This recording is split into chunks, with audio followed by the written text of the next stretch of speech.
Less than 2 months ago, Parliament was prorogued, and come Wednesday, October 4th, a new session will open with hundreds marching to Parliament Square with pomp and circumstance. But just before the flashy hats and long coattails, Vice President of the Senate Barry Griffin sat with us to break down what the day means.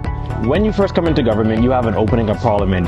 The Governor General reads the speech from the throne, which essentially outlines the priorities of the government in terms of policy, legislation, etc. According to Griffin, a new slate of bills will be tabled and others revisited, ultimately shaping the course of the country for the next few years. So what you would see is perhaps a change in certain priorities, the government acknowledging certain successes that have happened so far, and the desire to move on to other goals that it has. Parliament's open.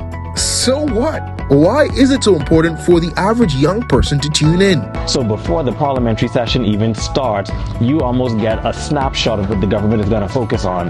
And so I think it's important for young people to know that, so you kind of pay attention to what's to come.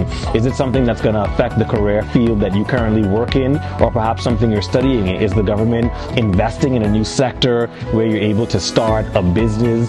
Is there going to be more focus on the family islands? Perhaps you're thinking about moving back home to the family islands, or maybe there's a new development or something that's going to happen. So I think anyone who's interested in the future and to kind of know what's going on in the country, I think it's important to see what agenda Parliament has set. And as the pages turn to begin another legislative agenda, Griffin believes youth are at the forefront of mind for government, but most of all, he's encouraging them to continue to stay informed. The legislation that is passed now is going to affect the future, so it's going to affect the Bahamas that we live in, that we grow up our children in, that we have to work and thrive in. And so that's one of the major reasons I think young people should tune in, so that you can see what is in store for the future. For ZNS Digital, I'm Devontae Hanna.